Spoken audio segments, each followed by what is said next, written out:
आज के लेक्चर में हम डिस्कस करेंगे method of measuring national income और इसके बाद हम डिस्कस करेंगे डिफ़िकल्टीज। और नेशनल इनकम में ये दोनों टॉपिक बहुत ही इंपॉर्टेंट है, वेरी वेरी इंपॉर्टेंट। ये टॉपिक आप स्किप नहीं कर सकते हो। इसमें से कोई 3 मेथड है, जिसको आउटपुट मेथड, प्रोडक्ट मेथड, जिसको हम लोग इन्वेंट्री मेथड भी बोलते हैं, वैल्यू एडेड मेथड भी बोलते हैं, इनकम मेथड और एक्सपेंडिचर मेथड। तो इनकम मेथड है, एक्सपेंडिचर को आउटले मेथड भी बोलते हैं। तो ये टोटल 3 मेथड है। ये तीनों मेथड में से कोई 2 मेथड या एक मेथड कंपलसरी आपके एग्जाम में, बोर्ड के पेपर में आएगा ही क्वेश्चन।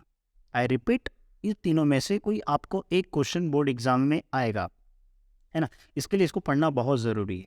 तो मेरा ये सजेशन है कि फर्स्ट एंड सेकंड वीडियोस आप देख लीजिए नेशनल इनकम के ऊपर, फिर उसके बाद इस वीडियो को कंटिन्यू कीजिए, तो आपको और अच्छे से समझ में आएगा। और लेक्चर्स का जो प्लेलिस्ट है वो रिवीजन लेक्चर्स का डिस्क्रिप्शन में वीडियो के नीचे आपको मिल जाएगा, तो आप देख लीजिए, फिर उसके बाद ये वीडियो कंटिन्यू कीजिए, ठीक है। मैं बहुत ही ईजी वे में एक्सप्लेन करूँगा। बुक में बहुत ज़्यादा लेंदी एक्सप्लेनेशन दिया है ताकि आपको अच्छे समझ में आए, तो इसको मैंने थोड़ा शॉर्ट में बना दिया ताकि आपको और अच्छे से समझ में आए, ठीक है। अब ये डिफरेंट कंसेप्ट का है, वो भी आप देख सकते हो, ठीक है। नोट्स जीडीपी, जीएनपी ना here the different method of measuring national income. तो पहला जो मेथड है वो आउटपुट मेथड है, और इस आउटपुट मेथड के अंदर 2 टाइप है। एक तो फाइनल गुड्स अप्रोच है, दूसरा क्या है, वैल्यू एडेड अप्रोच है। दूसरा जो है इनकम मेथड है, और तीसरा एक्सपेंडिचर मेथड है। So it's quite easy. Income method में क्या आता है, rent plus wages profit mix income, net income, like net export और नेट रिसिप्ट फ्रॉम अब्रॉड। तो ये एक मैप है जो आपको समझ में आ जाएगा कि there are 3 method, output method, income method और expenditure method. In output method, we have a 2 concept, final goods approach और value added approach. Income method में हम लोग क्या करते हैं, जो भी इनकम के सोर्सेस हैं, जैसे रेंट हो गया, वेजेस हो गया, इंटरेस्ट हो गया, प्रॉफिट हो गया, मिक्स इनकम हो गया, नेट एक्सपोर्ट, रिसिप्ट, तो ये सारी चीज़ें क्या करते हैं, हम लोग ऐड करते हैं।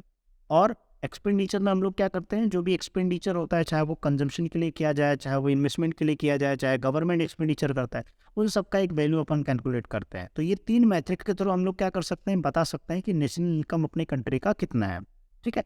और इसके कुछ प्रिकॉशंस भी हैं, वो भी हम लोग डिस्कस करेंगे। First is output method. तो आउटपुट मैथड में क्या है, this method is measuring national income is also known as product method और इन्वेंट्री मैथड। मतलब ये प्रोडक्ट को इन्वेंट्री मैथड भी बोलते हैं और प्रोडक्ट मैथड भी बोलते हैं। अब इसमें आउटपुट में क्या होता है, आउटपुट मतलब जो भी गुड्स एंड सर्विसेज प्रोड्यूस किया जाता है, ठीक है, जो फिनिश गुड्स है, ठीक है, वो आउटपुट हो गया, है ना। तो अब मान लीजिए मेरी आइसक्रीम बनाने की फैक्ट्री है, ठीक है। अब मैंने मटेरियल्स का, रॉ मटेरियल सब यूज़ करके मैंने आइसक्रीम बना दिया, तो ice cream will become the output, ठीक है। वैसे हमारे देश में लाखों प्रोडक्ट प्रोड्यूस किए जाते हैं एक मतलब साल में। तो वो सारे गुड्स का जो आउटपुट, जो फिनिश गुड्स है, अब एक कार है वो बन के रेडी है, ठीक है, तो वो क्या हो जाएगा, फिनिश। अगर कार बन गया, टायर नहीं लगाया, तो वो क्या हो गया, अनफिनिश गुड्स हो गया, है ना। तो गुड्स दो विच आर रेडी, ठीक है, जो फिनिश गुड्स है, तो उनका जो मार्केट वैल्यू क्या है, वही क्या होता है, आउटपुट मेथड, वही क्या होता है, आउटपुट मेथड होता है। So let's understood by this method is also known as output inventory method. Under this method national income कैसे कैलकुलेट किया जाता है, as total of the money value of all goods and services. जो money value है, किसका, total money value, किसका total money value, all goods and services that is produced in a country during given period of time, as well as net income, net factor income from abroad। अब ये factor income में जो अलग अलग type के income है, जहाँ पे रिसिप्ट, एक्सपोर्ट, इंपोर्ट किया जाता है, ठीक है, बाकी सर्विसेज जो है, तो वो इनकम अब्रॉड ऐड किया जाता है। And this method is known as the value of final goods and services include avoid double counting. और इसके अंदर डबल काउंटिंग जो है अवॉइड किया जाता है। So I hope you understand what is output method. Output method के अंदर जो भी final goods and services produce किए जाते हैं कंट्री में, उनका मनी वैल्यू कितना है, that will become the output method. और साथ में हम लोग क्या करते हैं, नेट इनकम अब्रॉड भी क्या करते हैं, ऐड करते हैं, है ना। फिर उसके बाद इसके अंदर 2 टॉपिक है, एज आई सेड कि इसके अंदर क्या है, 2 टॉपिक है। पहला जो है वो फाइनल गुड्स अप्रोच है, और दूसरा क्या है, वैल्यू एडेड अप्रोच है, ठीक है। तो चलो एक एक करके डिस्कस कर लेते हैं। फाइनल गुड्स अप्रोच क्या है, जैसे मैंने बताया कि जो भी गुड्स, फिनिश गुड्स है, उनकी वैल्यू कितनी है मार्केट में, वो वैल्यू क्या है, मार्केट वैल्यू क्या है, उस वही सिर्फ ऐड करना। देखो, final goods are those goods are ready for a final consumption, ऐसे गुड्स जो कंजम्पशन के लिए मतलब रेडी है, ठीक है, you can consume, that means you can use that product, ठीक है, तो वो फाइनल गुड्स हो जाता है। अकॉर्डिंग टू दिस अप्रोच, ये फाइनल गुड्स के अप्रोच के हिसाब से, the value of all final goods and services produce in a primary, secondary, tertiary sector are include and the value of all intermediaries transactions is ignored. Intermediaries मतलब middle, ठीक है, मतलब unfinished goods, ठीक है, जो गुड्स रेडी है, चाहे वो प्राइमरी सेक्टर में हो, चाहे वो सेकेंडरी सेक्टर में हो, चाहे वो सर्विस टर्शरी सेक्टर में हो, तीनों सेक्टर्स के जो गुड्स अगर वो फाइनल गुड्स हैं तो वो क्या किए जाएंगे, आर इंक्लूडेड, यहाँ पे देख सकते हो आर इंक्लूडेड। अब जो है the value of all intermediates, intermediates बोलेंगे तो मिडल में जो आता है, तो मिडल जो गुड्स होता है अनफिनिश्ड गुड्स होते हैं, सो यहाँ पे intermediates are goods in the process of producing, मतलब वो प्रोसेस में है प्रोड्यूस करने के, ठीक है, जो फिनिश गुड्स नहीं हुआ प्रोसेस में है, तो इंटरमीडिएट्स गुड्स हो गए। तो एक जैसे मान लीजिए कि आइसक्रीम बनाने के लिए पहला जो है 3 प्रोसेस है, अब 2 प्रोसेस हो चुका है, तीसरा प्रोसेस नहीं हुआ है, तो क्या हो जाएगा, वो इंटरमीडिएट्स गुड्स हो जाएगा, तो वो गुड्स के वैल्यू ऐड नहीं होते हैं। So I hope you understand. यहाँ पे एग्जाम्पल दिया, for example the price of bread include the cost of wheat making of flour etc. Wheat and flour are both intermediaries goods. अब ये जो ब्रेड है वो फाइनल गुड्स है, लेकिन जो फ्लोर है, ठीक है, और जो व्हीट है वो क्या है, इंटरमीडिएट गुड्स है। Their value are paid up during the process of production, production process में क्या है, ऑलरेडी पेड अप हुई है। In the final goods that is bread, value of intermediate goods are already included. जो bread की value है उसके अंदर जो है इंटरमीडिएट की वैल्यू जो है ऑलरेडी इंक्लूड की है ना। सो ये होता है फाइनल गुड्स अप्रोच। नाउ अब देखो ये इस तरह, इसमें बहुत ज़्यादा एक्सप्लेनेशन है, तो आप खुद से शॉर्ट में एक्सप्लेन कर सकते हो। ये मैंने इसलिए थोड़ा सा ज़्यादा लिखा क्योंकि आपको समझ में भी तो आना चाहिए ना कि कंसेप्ट क्या है, फिर आप खुद से थोड़ा दिमाग लगा सकते हो, ठीक है। You can give another example, कोई प्रॉब्लम नहीं, कमेंट में दूसरा एग्जांपल भी आप दे सकते हो। अब दूसरा जो आता है वो वैल्यू एडेड अप्रोच आता है। तो वैल्यू एडेड अप्रोच मतलब जो प्रोडक्शन प्रोसेस होता है, हर प्रोडक्शन के प्रोसेस में क्या करना, उसकी वैल्यू ऐड कर देना, तो वो क्या हो जाता है, वैल्यू एडेड। अब मान लीजिए प्रोडक्शन प्रोसेस का यहाँ पे कितना है, 1 2 3 कितने प्रोसेस हैं, first second third fourth, 4 process. अब हर प्रोसेस पे जो है वैल्यू ऐड होती है, तो वो लास्ट में जो वैल्यू बनती है वो फाइनल वैल्यू बन जाती है, लेकिन हर प्रोसेस में ऐड करना। अब बोलोगे सर ये वैल्यू एडेड अप्रोच क्यों आया, सो दैट डबल काउंटिंग जो है वो अवॉइड कर दिया जाए, मतलब जो डबल काउंटिंग प्रॉब्लम है उसको सॉल्व कर दिया जाए, ठीक है। चलो रीड करते हैं। To avoid double counting value added approach is used. Double counting को अवॉइड करने के लिए, मान लीजिए इनिशियल स्टेज पे जब जैसे कॉटन की खेती होती है उस टाइम पे जो प्राइस है, ठीक है, वो एक बार ऐड हो चुका है, फिर दोबारा वही प्राइस ऐड हो जाए तो डबल काउंटिंग हो जाएगा, है ना। एक पर्सन का इनकम है, उसने क्या किया है, किसी और को ट्रांसफ़र कर दिया है, तो एक बार तो जिसका इनकम था वो ऐड हो चुका है, जिसके पास गया उसका भी इनकम बढ़ गया, तो 2 बार ऐड हो गया, तो डबल काउंटिंग हो गया ना। जैसे गिफ्ट्स होते हैं तो मोस्टली क्या होता है, डबल काउंटिंग हो जाता है ना। According to this approach the value added at each stage, value क्या होता है, ऐड होता है हर स्टेज पे, ठीक है, each stage of production process. जैसे मैंने बताया 4 प्रोसेस है, हर प्रोसेस हर स्टेज पे क्या होता है, उसकी वैल्यू ऐड की जाती है, ठीक है।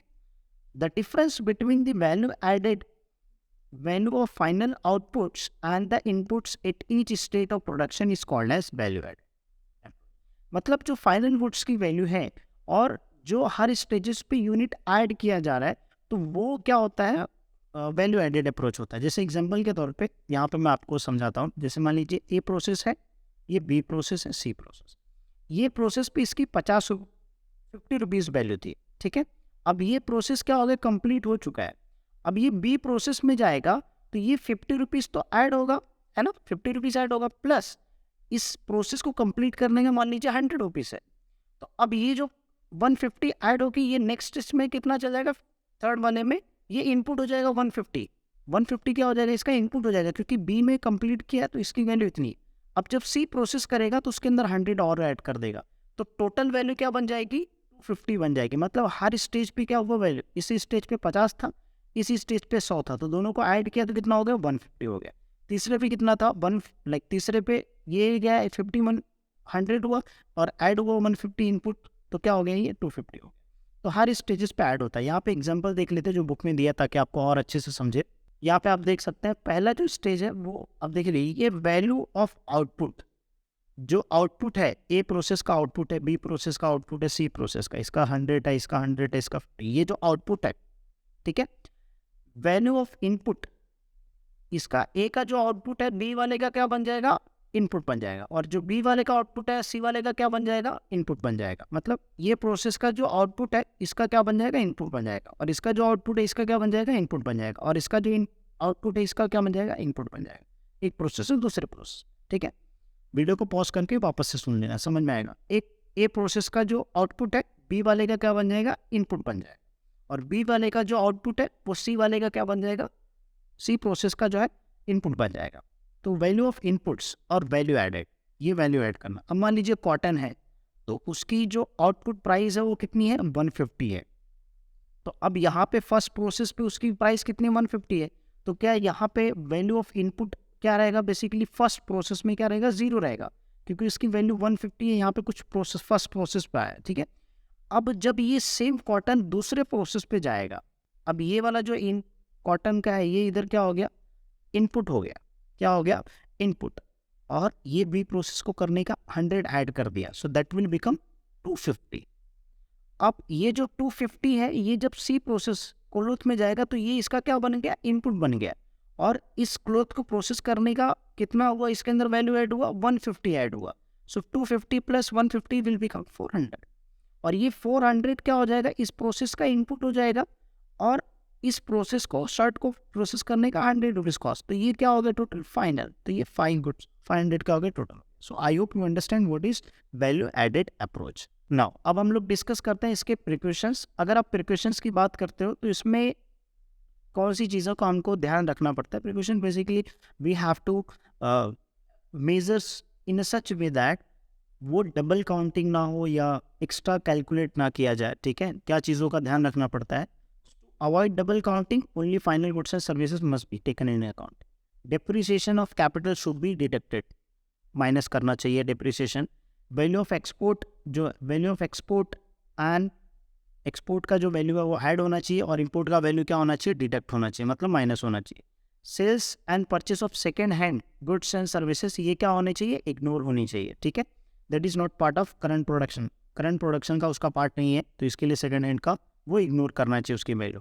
Goods use for self consumption by the farmer should be estimated by guess work, मतलब जो फार्मर प्रोड्यूस कर रहा है, ठीक है, सेल्फ कंजम्पशन के लिए, तो उसका अपनी कोई एस्टिमेशन नहीं है ना, कितना प्रोड्यूस कर रहा है, कितना वैल्यू है, तो वो क्या होता है उसमें गेस वर्क कर रहा है, मतलब अंदाजा लगा लो, ठीक है। It includes only final goods, like only those goods and services which are exchange for money, ऐसे गुड्स एंड सर्विसेज जो मनी से एक्सचेंज होता है, वही गुड्स एंड सर्विसेज का वैल्यू क्या होता है, कैलकुलेट किया जाता है। ये था प्रिकॉशंस। अब जो है सेकंड, फर्स्ट मेथड आपको समझ में आ गया। नाउ अब अपन क्या करते हैं, सेकंड मेथड डिस्कस करते हैं। सेकंड मेथड क्या है, इनकम मेथड है। सेकंड मेथड क्या है, इनकम मेथड। तो अब इनकम मेथड क्या होता है, इनकम में मतलब जितने भी सोर्सेस हैं, अब मान लीजिए मैं जॉब करता हूँ, मैं लेक्चर्स लेता हूँ, ठीक है, मैं प्राइवेट ट्यूशन्स लेता हूँ, ठीक है, बाकी मैं डिजिटल मार्केटिंग वर्क करता हूँ, तो मेरे अलग अलग इनकम के सोर्स है। उसी तरीके से इकोनॉमी के अंदर जब नेशनल इनकम कैलकुलेट किया जाता है तो जितने भी इनकम के सोर्सेस होते हैं वो सारे सोर्सेस को क्या किया जाता है, ऐड किया जाता है। सो यहाँ पे देख सकते हैं, this method of measuring national income is also known age factor cost method. इसको हम लोग फैक्टर कॉस्ट मेथड भी बोलते हैं, ठीक है। This method estimate the national income from the distribution side. Distribution side that means factor of production का जो रिवॉर्ड डिस्ट्रीब्यूट किया जा रहा है वो साइट में क्या करते हैं, ऐड किया जाता है। मतलब जो भी इनकम लोगों को मिल रहा है वो सारे इनकम्स क्या करते हैं, ऐड किए जाते हैं, ठीक है। अकॉर्डिंग टू दिस मेथड, ये मेथड के हिसाब से income payment receive by all citizens of a country, एक पर्टिकुलर ईयर में वो सारे क्या होते हैं, ऐड अप होते हैं। वो सारे क्या करते हैं, ऐड किया, मतलब जो भी कंट्री के जितने भी सिटीजन्स लोगों को कुछ ना कुछ इनकम रिसीव हो रहा है वो सारे इनकम क्या होते हैं, इस इनकम मेथड के थ्रू ऐड किए जाते हैं। And that is the income that occur all the factor of production by way of rent, wages, interest, profit. मतलब यही जो इंटरेस्ट प्रॉफिट के फॉर्म में जो मिल रहे इनकम वो सारे क्या होते हैं, टुगेदर ऐड किए जाते हैं, एक साथ ऐड किए जाते हैं, ठीक है।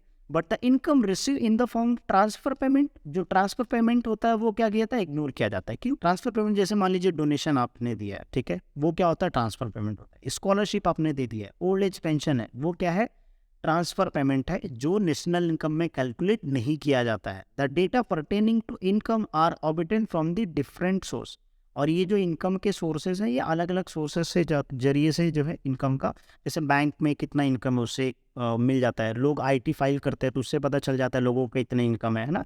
फॉर इंस्टेंट मतलब for example income tax returns, report books, books of accounts as well as estimate for small incomes. तो ये सारे थ्रू के ऐड कर मतलब ज़रिए से क्या करते हैं लोग, इनकम का सोर्सेज फाइंड आउट करते हैं और नेशनल इनकम कैलकुलेट करते हैं, ठीक है। अब इसमें जो नेशनल इनकम कैलकुलेट करने के लिए जो है यहाँ पे लिखा है GNP can be treated as a sum a factor of income. मैंने बताया था जी, अगर सेकंड लेक्चर आपने देखा रहेगा, जीएनपी में एक्सपोर्ट इंपोर्ट भी ऐड होता है प्लस रिसिप्ट पेमेंट भी होता है। तो रिसिप्ट पेमेंट जब अपन एक्सपोर्ट इंपोर्ट करते हैं तो जो भी, या अपन कुछ टेक्नोलॉजी बिजनेस रन करते हैं दूसरी कंट्रीज़ में या अपने कंट्रीज़ में बिजनेस एफडीए रन होता है, तो वो सारी चीज़ों का अपन क्या करते हैं, ऐड अप करते हैं प्लस माइनस करके, और फिर हमको टोटल पता चलता है हमारे देश का इनकम कितना है ना। तो ये चीज़ यहाँ पर बोला है कि NI that is national income, rent plus wages, interest, profit, mixed income, मतलब बहुत सारे ऐसे इनकम जिसका उसको अपन मिक्स इनकम में डाल देते हैं, ठीक है। नेट रिसिप्ट फ्रॉम अब्रॉड, और इसको सिम्बॉलिकली ये लिखते हैं। So I hope you understand what is income method. Income method क्या है, अब इसकी कुछ प्रिकॉशंस है, तो मैंने जो लिखा है वो आप ये मेरा नोट्स भी रेफर कर सकते हो, कोई प्रॉब्लम नहीं, ठीक है।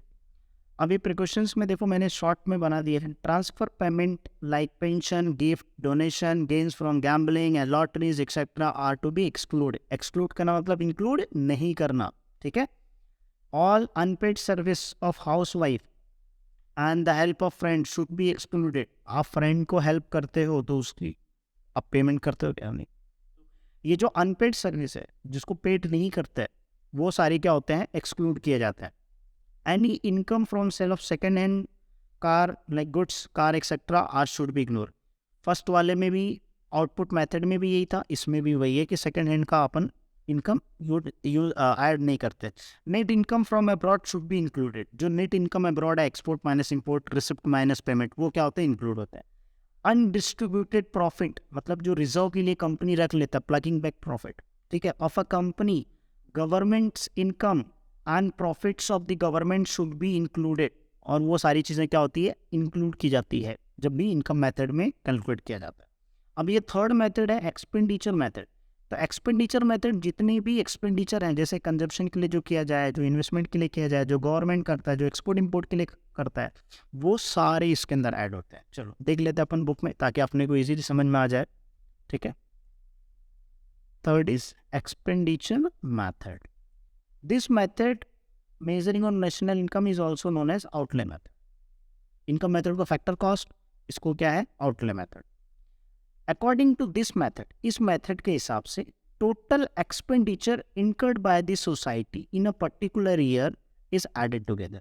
एक मतलब एज ए मान सोसाइटी, इस कंट्री के अंदर जो भी एक्सपेंडिचर मतलब जो खर्चे किए जा रहे हैं, ठीक है, अलग अलग चीज़ों के लिए, वो सारे क्या करते हैं, ऐड कर दिए जाए, तो अपने को क्या मिल जाएगा, एक नेशनल इनकम मिल जाएगा, ठीक है।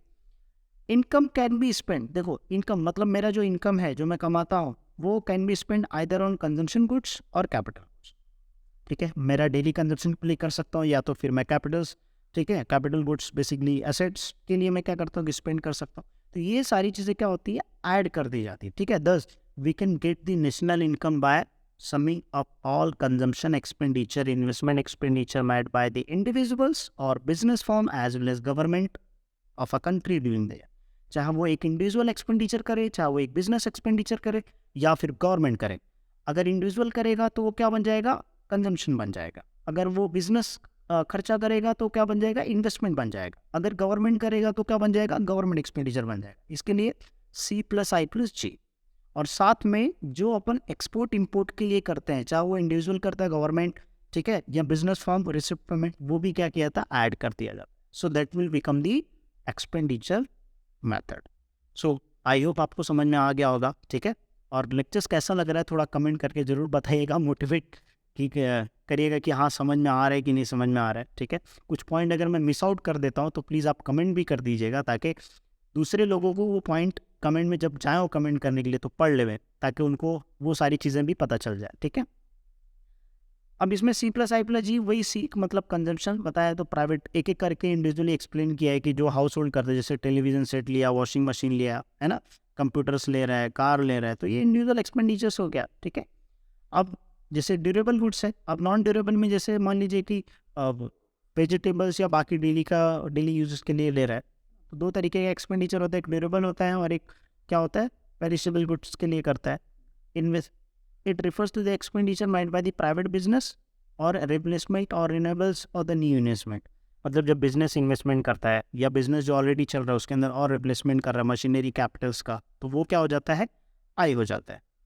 वही एक ही तरीके का गवर्नमेंट एक्सपेंडिचर क्या होगा, जो गवर्नमेंट डिफेंस के लिए करता है, मेंटेन लॉ एंड ऑर्डर, फिर उसके बाद पावर सेक्टर्स के लिए, एजुकेशन के लिए, मेडिकल्स के लिए, वो सारे क्या हो जाते हैं, गवर्नमेंट एक्सपेंडिचर्स हो जाते हैं, ठीक है। अलग अलग होता है, जैसे मान लीजिए रोड, रेलवेज, ब्रिज, डैम, है ना, ये सब कैनल, तो ये सब एक्सपेंडिचर होता है गवर्नमेंट का, है ना। अब दूसरा लॉ एंड ऑर्डर मेंटेन करने के लिए, डिफेंस के लिए, हेल्थ के लिए, एजुकेशन के लिए, ये भी एक्सपेंडिचर हो गया, तो वो क्या हो जाएगा, जी हो जाएगा। तो C+I+G। So I hope you understand, okay. Net export, तो आपको पता है एक्सपोर्ट क्या होता है, अपन सेल करते हैं दूसरे कंट्री को। इम्पोर्ट क्या होता है, अपन बाय करते हैं।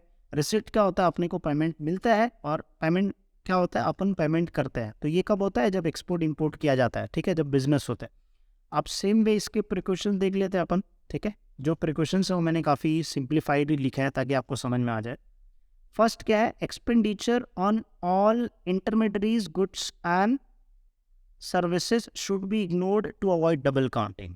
मतलब जो इंटरमीडिएट गुड्स हैं, मतलब जो जैसे एग्जांपल दिया था ना, कि जैसे मान लीजिए कि आपको ब्रेड ब्रेड क्या फाइनल गुड्स है, लेकिन जो व्हीट है और जो फ्लोर है वो क्या हो गया, इंटरमीडिएट गुड्स। वो क्या होते हैं, इग्नोर किए जाते हैं ताकि डबल काउंटिंग ना हो।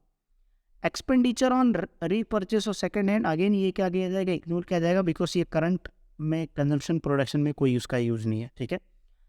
Indirect taxes should be deducted. जो इनडायरेक्ट टैक्सेस है वो क्या होना चाहिए, डिडक्ट होना चाहिए, माइनस होना चाहिए, ठीक है। अब इनडायरेक्ट टैक्स क्या होता है, which is not paid directly. जैसे मान लीजिए कोई गुड्स आप खरीद रहे हो, उसके ऊपर टैक्स पे कर रहे हो, तो वो इनडायरेक्ट टैक्स हो जाएगा एक इंडिविजुअल के लिए। Expenditure on final goods and services should be include. जो एक्सपेंडिचर फाइनल गुड्स के लिए किया जा रहा है वो सारे इंक्लूड किए जाते हैं।